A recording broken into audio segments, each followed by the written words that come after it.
Le slogan de Max Roustan pour les élections municipales de 2020, Gardons un temps d'avance, prend-il tout son sens 2 ans plus tard? États généraux du centre-ville pour changer l'image du cœur de ville et booster la fréquentation, développement économique, tourisme, transport, équipements municipaux, mise en avant des agents de la ville, les initiatives ne manquent pas pour donner un nouveau rayonnement à la 2e commune du Gard. Une ville où le maire et son premier adjoint président d'Alès Agglomération, Christophe Rivinck, rêvent de lui donner l'image d'une ville où il fait bon vivre.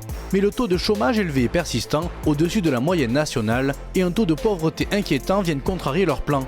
Les solutions existent, former mieux et davantage, une jeunesse en difficulté qui prend la poudre d'escampette pour rejoindre les contrées nîmoises ou montpelliéraines, en réglant l'insécurité galopante et en favorisant des projets industriels majeurs, de sacrés défis pour les prochaines années.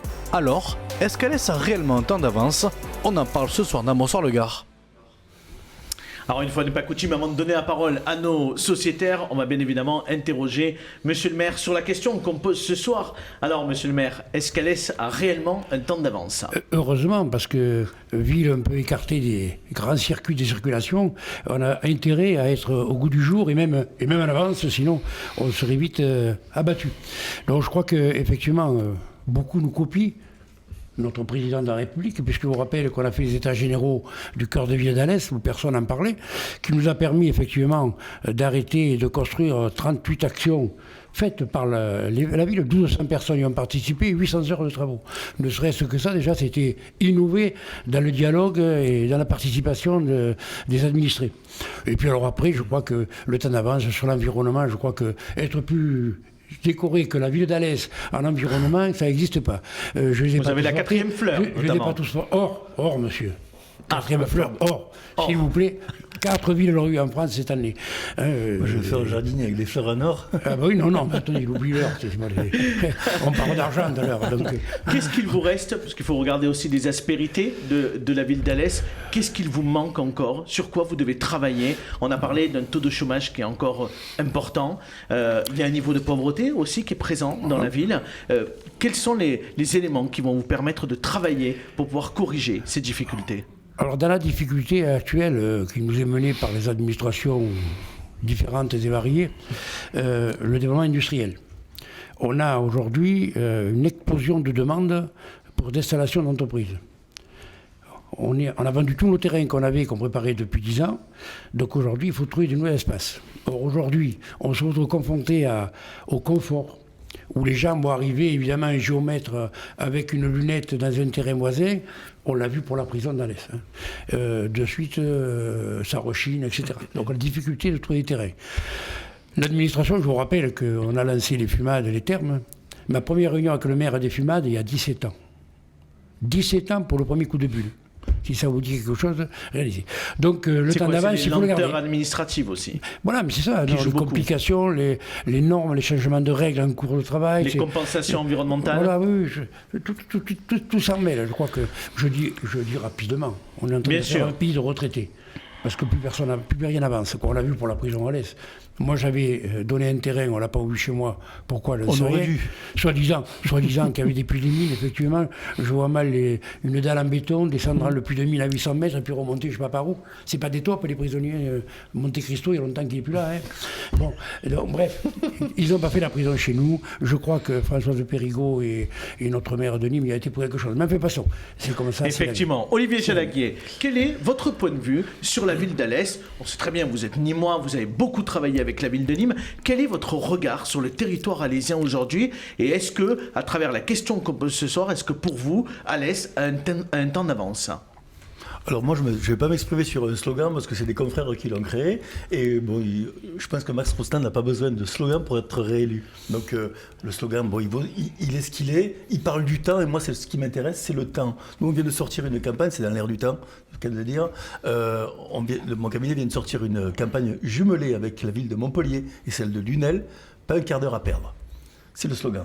Donc on est vraiment sur cette notion de temps, alors de temps d'avance ou peu importe, on est sur cette notion de Votre temps. Votre regard sur Alès en tout cas. Et alors mon regard sur Alès, c'est que quand j'ai créé le think tank Magnanime, il y a 3 ans et demi, une des premières actions qu'on a menées, c'est d'observer, parce que le plus important dans l'action, c'est l'observation, et d'observer ce qui se faisait autour de nous. Alors à Dijon, un peu partout dans les villes un petit peu phares, et sur Alès. Parce que ce que Max Roustan a mené sur Alès en termes de consultation sur le centre-ville était pilote.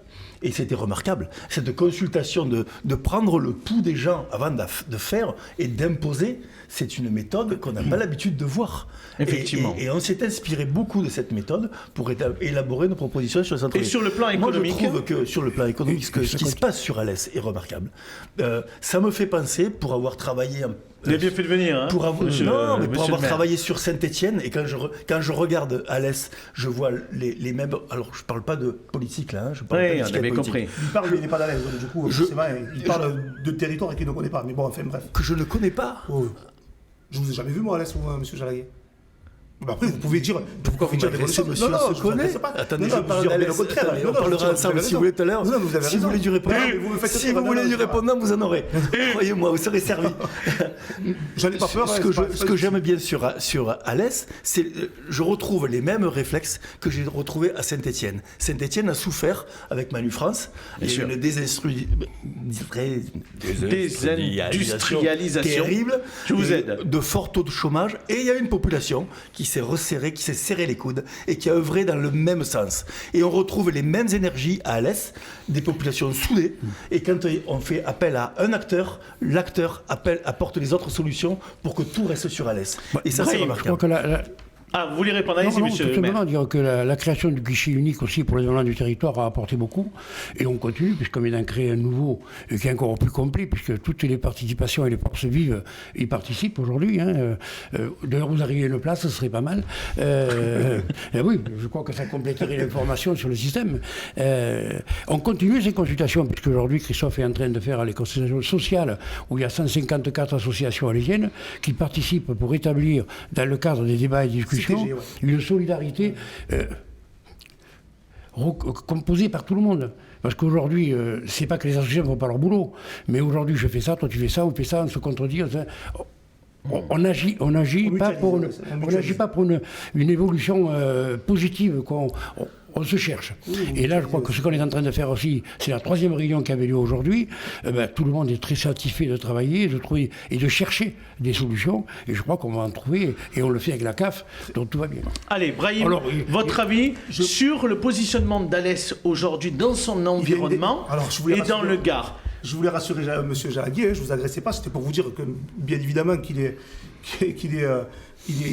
c'est clair que M. Max Roustan, il a gagné 4 élections au premier tour, donc du coup, il n'y a pas photo. Donc, il a éclairé, vous l'avez dit, il n'a pas besoin de slogan pour justement la population alésienne. Bon, là-dessus, vous êtes d'accord? On est d'accord. Mais obligé.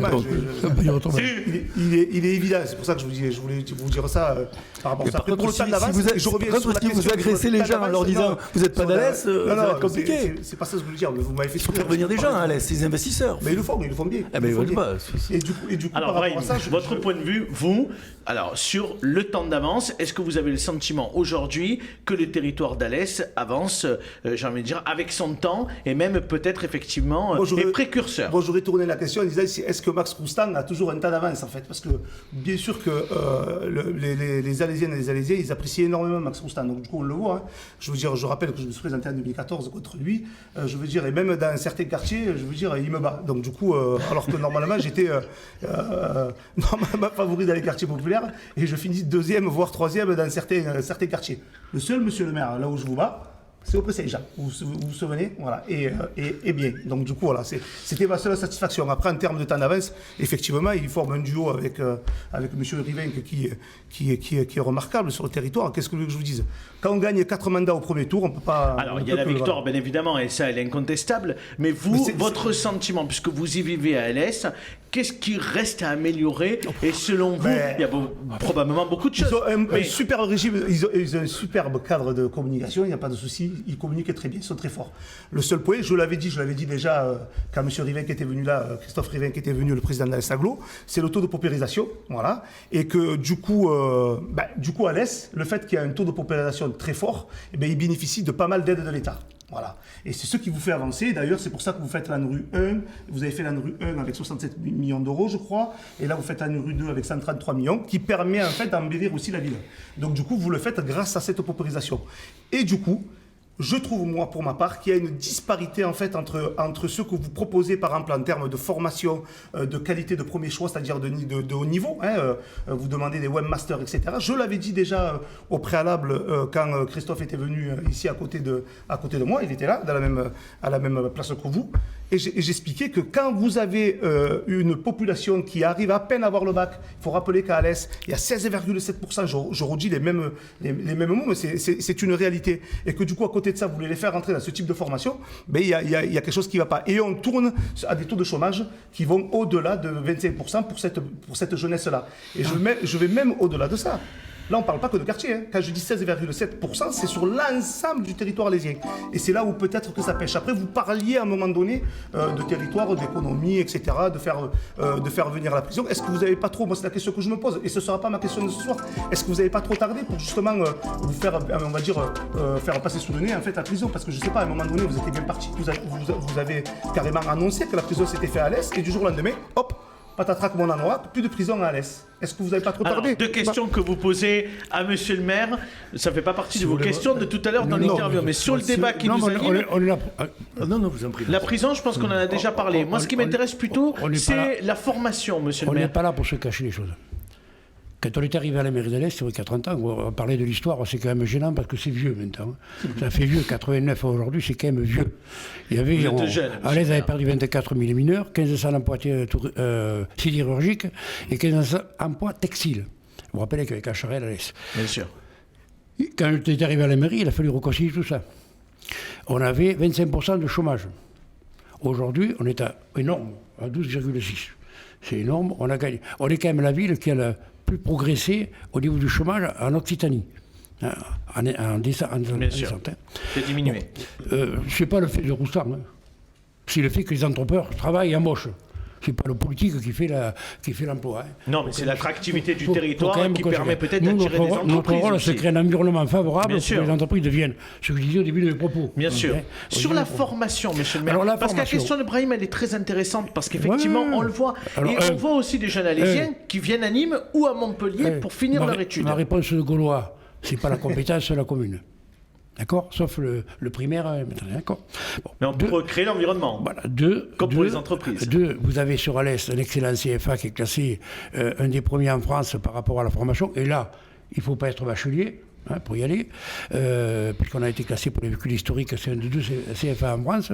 Vous avez l'AFPA, qui est une grosse boîte. Et puis on a créé aussi à Alès-Mériapolis des formations de haut niveau. À ce moment-là, je suis d'accord. Parce qu'on en a besoin aussi.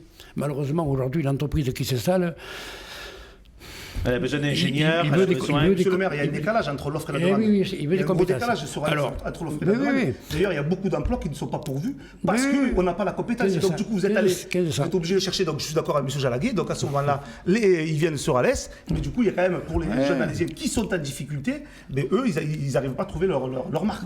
Mais je continue à rappeler qu'on n'a pas le droit de le faire.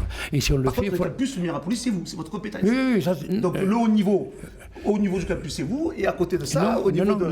Non, parce que là, on le fait en partenariat avec d'autres organismes de formation qu'on aide, qui viennent nous aider. Un peu comme on fait au CFA, où on offre des moteurs, des voitures, etc.